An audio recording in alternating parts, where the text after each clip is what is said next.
이번에는 김병주 의원을 모시겠습니다.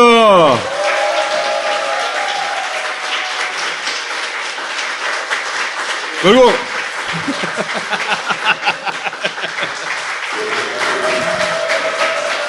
한미연합 부사령관을 지내신 별이 4개 사성장군 출신으로 지난번에 출연하셔가지고 김병주 TV 구독 5만만 되게 해달라고. 네.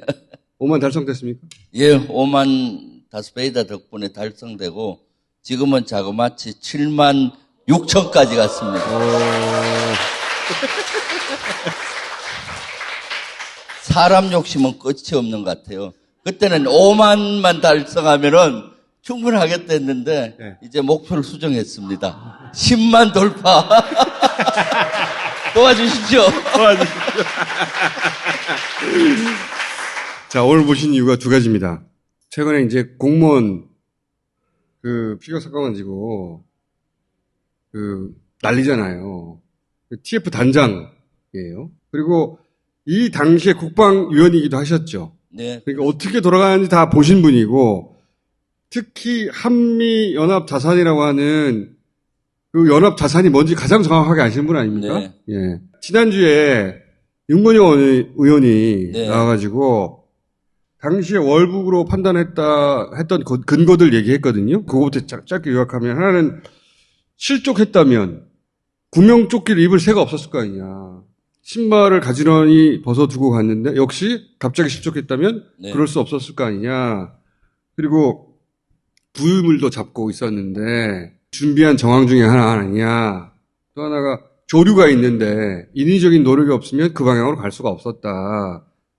그리고 마지막으로 월북을 뜻하는 북한 용어 내용이 한미연합 정찰 자산에 의하여 포착된 부분이 있고 이게 소위 SI 정보다. 공개할 수 없다.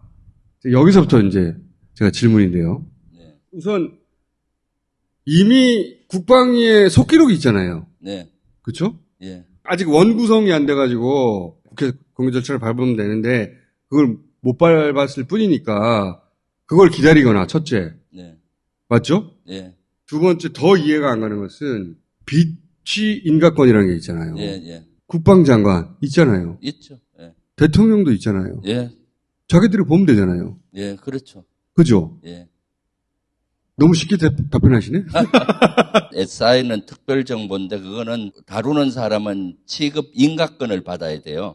그 다음 SI는 한미 SI입니다. 즉 한국과 미국이 공동 저자라고 보면 되는 겁니다. 그래서 이걸 공개를 하려면은 미측의 동의나 협조를 받는 게 원만하겠죠. 제가 연합사 부사령관 할 때도 그것 때문에 미측으로부터 불평불만이 많았습니다. 너들 SI 정보가 무분별하게 왜 나가느냐. SI를 공개할 때는 미측 양해하에 할 수가 있고요. 윤석열 대통령이나 이종석 국방부 장관은 SI 취급 인가를 가지고 있습니다. 제 말이 그거예요. 보고 싶으면은 당장 볼 수가 있어요. 보면 돼. 네, 네. 대통령이잖아. 그리고 윤석열 정부의 국방부 장관 볼 수 있잖아. 네, 그렇죠. 다 볼 수 있어요. 공개를 기다려야 된다. 아니, 볼 수 있어요, 그냥. 당연하죠. 그리고 저는 군 출신으로서 SI를 공개하는 거는 반대요. 그렇지만 지금처럼 국민적인 논란이 되고 이럴 땐 미측 협조를 받아서 공개할 수 있는 겁니다. 그래서 이걸 빨리 끊고 가야 되지 않습니까? 끊고 싶지 않은 거죠. 예, 그렇죠. 대통령이 보면 된다니까? 국방부 장관이 보면 돼요. 자기들이 보면 되는데 자꾸 대통령 기록물 열라고 하잖아요, 지금. 문 대통령 엮으라고 하는 거예요. 여기서 잠깐요. 네. 제가 지난번에 말이 많다 그래서 안 끼어들려고 하는데 여기서 SI는 안 되고 대통령 기록물을 공개하자고 하는데 이것도 대단히 이율배반적이에요. 그렇죠. 왜냐하면 대통령 기록물 속에는 주가 뭐겠어요? NSC 회의록 자료예요. 이 사건과 관련해서는 NSC에서 뭘 토의했겠습니까? SI를 보고를 했을 거예요. 대통령 기록물을 공개한다는 것은 SI를 공개하는 거와 비슷하다. 그런데 이 SI는 안 되고 대통령 기록물을 보자고 하는 것은 사실은 진실규명에 관심이 있는 것보다는 문재인 대통령을 엮으려고 하는 문재인 그런 대통령을 걸로 보입니다. 그렇죠. 예. 그 SI 정보 자체는 지금 윤석열 대통령이 가서 보면 된다니까. 국방부 장관 보고 시켜서 봐도 되고. SI 내용을 몰라서 그러는 게 아니에요. 문재인 대통령과 어떻게 엮을까? 이거에 중요한 거예요, 이게.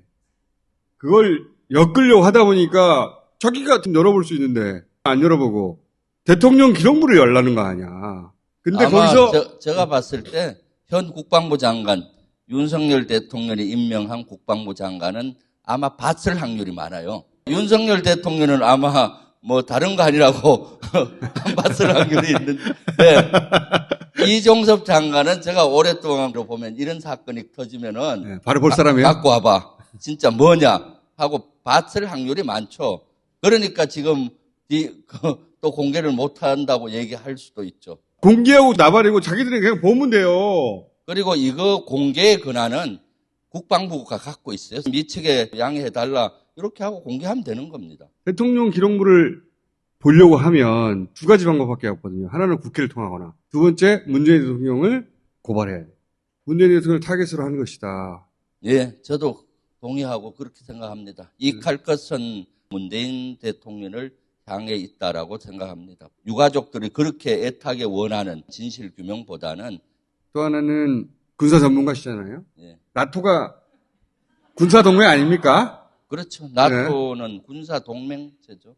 냉전 시절에 미국이 구소련을 봉쇄하려고 했던 것처럼 이번에는 러시아, 중국을 이쪽에서는 유럽, 이쪽에서는 아시아가 봉쇄하려고 하는 거잖아요. 군사적으로. 네. 근데 우리는 러시아하고 적대 관계가 아니란 말이야. 중국하고는 경제적 거래가 많고 여길 왜 들어가냐 이거죠.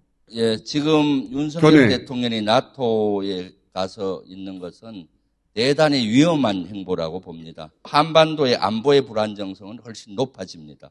왜냐? 나토는 군사 동맹이에요. 나토는 예전에는 가장 큰 위협을 러시아로 봤어요. 최근에는 제2 위협을 중국으로 보고 있습니다.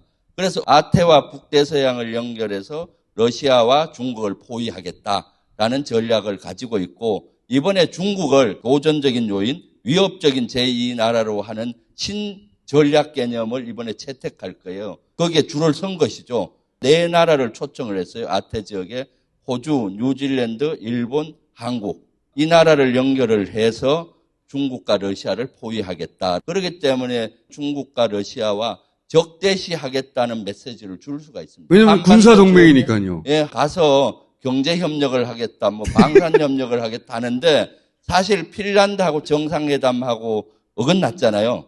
핀란드는 지금 관심이 없어요, 한국에. 제일 관심이 뭐냐?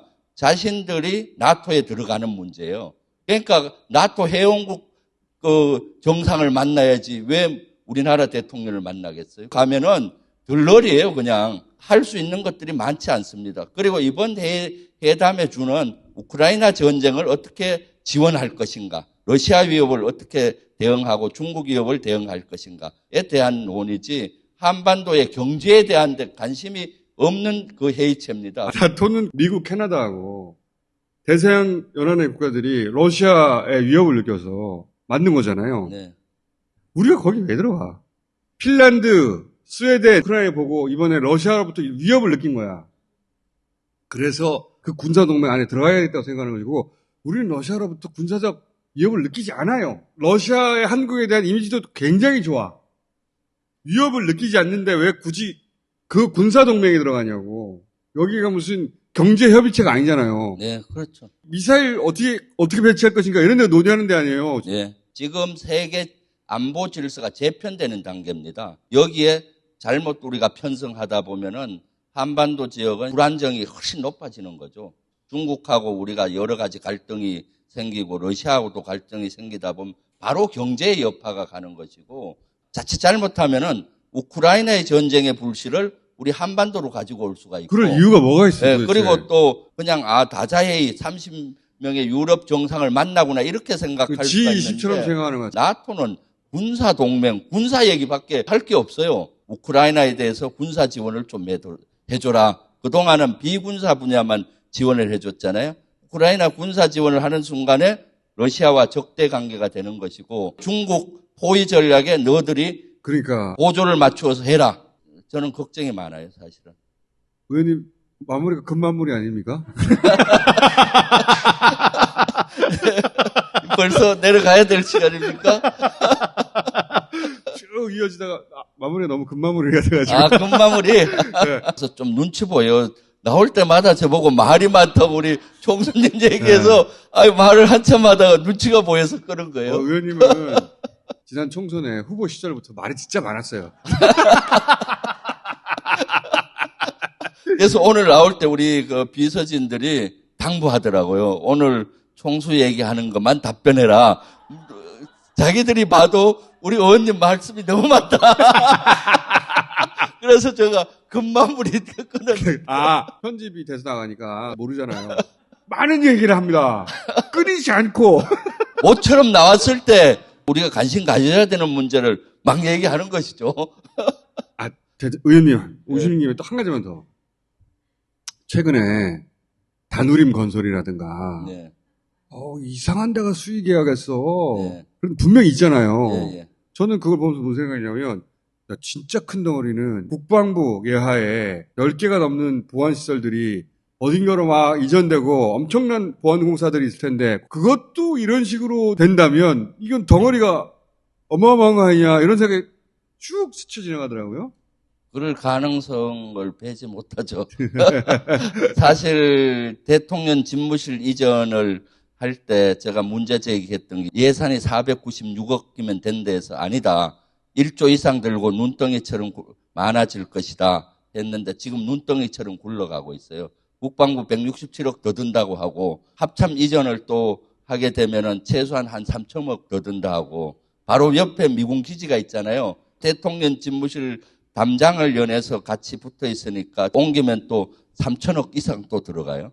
이렇게 눈덩이처럼 들어가는 거 하나 하고 국방부 건물들은 대다수가 안보시설이에요. 특히 국방부 합참역에는 핵심 부서이기 때문에 그 핵심 부서는 수의 계약도 가능하도록 일부 예외 조항이 있어요. 그걸 이용해서 다 그렇죠. 수의 계약하고 그럴 비공개를 해버리면 가능성이 있기 때문에 우리가 두 눈 바짝 뜨고 감시하고 잘 해봐야 되겠죠. 후배들이 쫙 거기 있지 않습니까? 그래서 제가 일주일에 한 번씩 대통령 집무실 이전에 대해서 문제를 제기하고 있습니다. 그런 거 알고 싶으면은 주불리 김병주 주불리 김병주에서 주불리 김병주 해먹고 싶은 유혹이 엄청날 거 아닙니까, 그죠?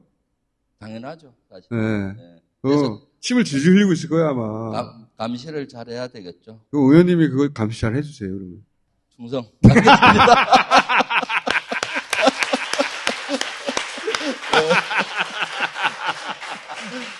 여러분, 주불리 김병주 TV가 여러분 덕분에 많이 성장했고 7만 6천 달성했는데 10만 목표입니다.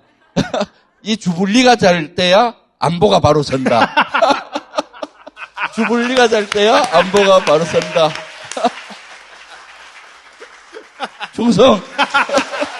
10만 부탁합니다. 10만. 감사합니다.